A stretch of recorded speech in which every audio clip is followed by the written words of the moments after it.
host, number 3. What up, cyberpunks and retro nerds? Welcome back to another edition of Neon Trash. And now it is October.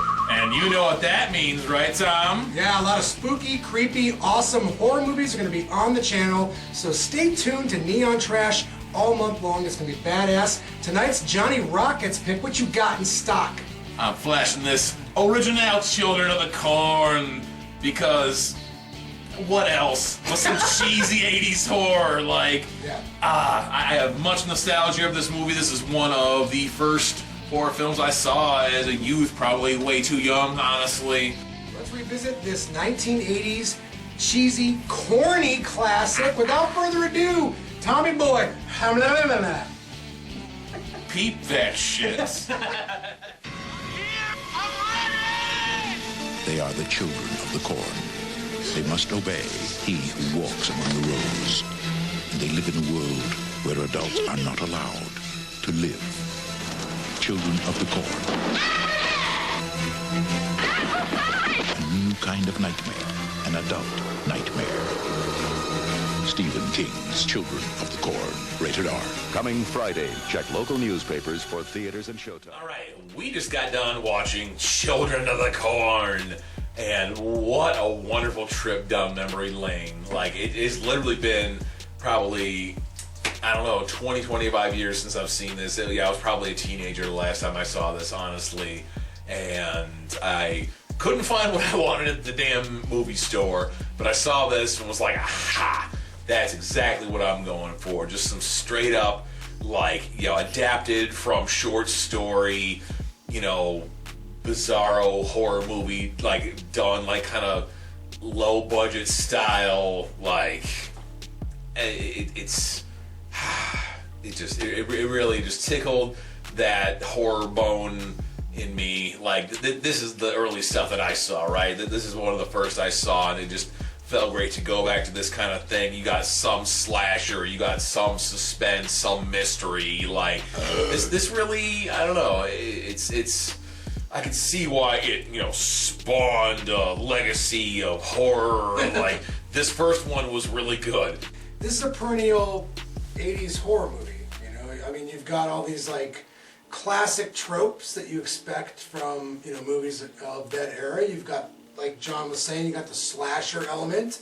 You got a little bit of the supernatural. Stephen King was arguably at his peak as an author and significant in terms of pop culture, history. I mean, the man is still amazing as an author. I mean, everyone knows who Stephen King is, and they love his movies, they love his books, and there's even a series on Netflix called Stranger Things, which is kind of based on his books and, that whole Amblin, Steven Spielberg-esque 1980s horror that was so predominant during those eras. So there's definitely an affection that goes with that whole innocent era of horror. Innocent, if you want to put it that way, because when you look at the premise to Children of the Corn, I mean, it's quite dark. You've got children, murdering their parents in horrific ways. You've got scythes slashing necks. You've got people getting poisoned in their coffee.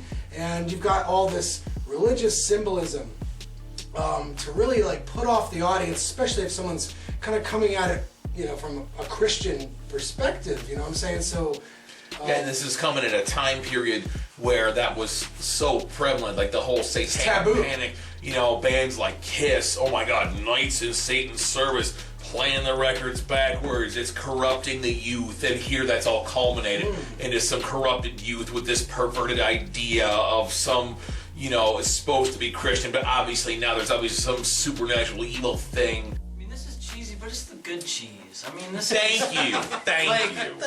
Like, I feel at this point, this movie's been out long enough that even if, like, you're our age or even younger, like, you have an idea of what this is at this point. And so if you go in expecting this, like, deep cerebral experience and then you're left, disappointed, that's your fault. I feel like, I don't know, I feel this movie, it does everything that I would want an 80s semi-slasher to, like, be, thoroughly enjoyed it. It's a good popcorn flick. The beginning and the end are both like relatively strong, and the middle is where it falters. And some of the other, you know, lacking aspects of the film are the fact that some of the stuff that you want fleshed out isn't fleshed out, and some of the stuff you don't want fleshed out is. Great. But that's something that comes with, like, if you read the short story, it's probably better, you know. So just I would recommend reading the short story first and then watching this. Yeah.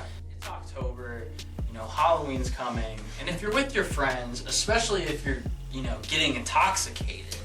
What? This is a fantastic movie to watch. And might I interject that you could easily turn this into a drinking game with the phrase Outlander.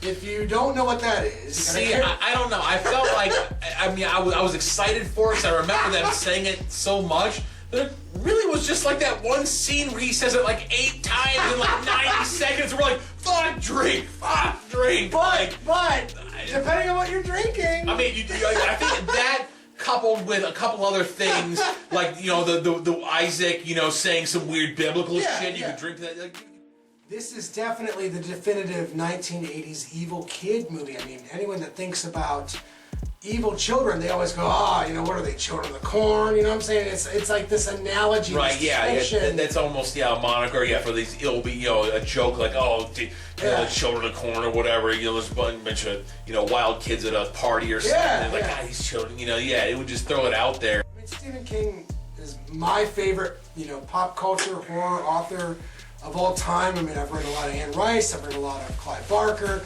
Stephen King always hits a nail on the head for me because he understands Americana. He understands that warmth and that element that engages you with these relatable characters. So that's why his books are great. And that's why even when there's like a failure, you know, maybe like this or like some of his other early adaptations, you understand why he was so significant and why he's still so significant. So with all that being said, guys, I'm going 6.5. So right before my star count, I'm gonna say, like, if I had one major complaint, I actually feel like every time the kids talked is like the worst parts. Yes. The scenes where, like, you know, they're being ominous and creepy, just holding these weapons, and like you don't really know their motive. Yeah. That's like the strongest part of the movie for me. Great. But every time they talk, you're just like, oh, dude, fucking kids, dude. Like, they just piss you off.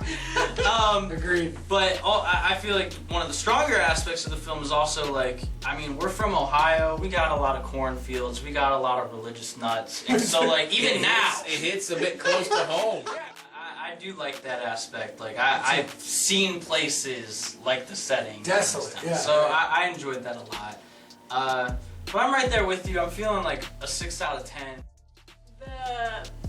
The main town, I thought was funny because it actually reminded me of my hometown. My backyard is a cornfield, so this Right. hit me hard. But I thought it was pretty good. I feel like if it was like 10, maybe 15, 20 minutes less, then it'd be like a perfect like hour plus movie, like sit down and watch, like quick flick type of thing. Great. So I had something else to say, but I forgot. I'll give it a 7. Rocky, this is your pick. This is. I kind of know how you feel. Where's your star count? This you crazy. Man, bitch. oh man, Shevitz. It hurts me that you guys rate this so low, honestly. Like, Wait a minute. I'm kidding, I got you guys.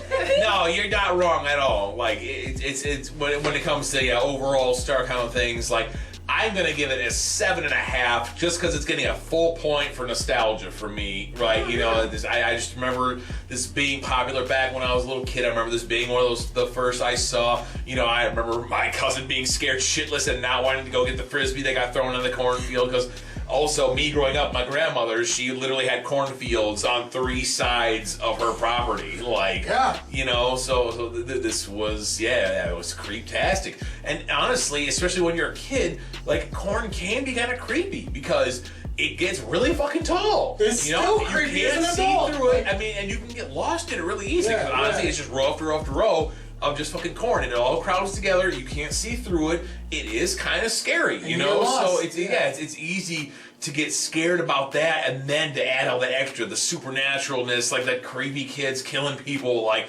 that's horrifying. And then the fact that the actual corn itself, you know, is really out to get you, like that. You know, that scares the shit out of me and a lot of other folks that grew up around that. Like, oh my God, what if that corn is alive? Because it's always rustling, right? It's always making some noise. Swaying. You know, especially on the ridge top where my grandmother lives, like there's always a breeze up there. So there's always noise, which, you know, could maybe cover up the sound of like some footsteps or something else, or maybe you hear a whisper of something and all that rustling of the corn, like, you know, especially when you get towards fall and it's all like died off and it's like, you know, then brown and dead, and it rustles even more because it's dry and crackly, you know. Damn, dude. Yeah, no, this is, I don't know, for me, like this is the perfect way to set up, you know, October and spooky movies, and you know, I'm starting to see, you know, like wagons of pumpkins for sale around and bales of corn stalks and stuff. Like, so yeah, I'm all about it. Like, I've been excited for this for a hot minute. You know, waiting for those trees to start to turn here, and they're just starting to turn. They are, yeah. You know, so yeah, I mean, 7.5 for me for Children of the Corn. I mean, it's just an absolute must-watch classic. It really is. Bonus question for the youngins with us here. Do it. Did this feel any extra creepy, knowing that the fact that, I mean, we joked about like checking the GPS early on. Did that kind of like weird you guys out a little bit more, that they didn't have 3 phones they found didn't work, so they just had no connection? You know, did that kind of add an extra layer? Like, oh my God, Great you know. point, dude. I mean, I almost made a comment just like jokingly, like I would not have been able to drive around wherever they were trying to get, because I mean, I guess I would have been able to if I was in that time, but like now I'm like, dude, I'm not about to use a map.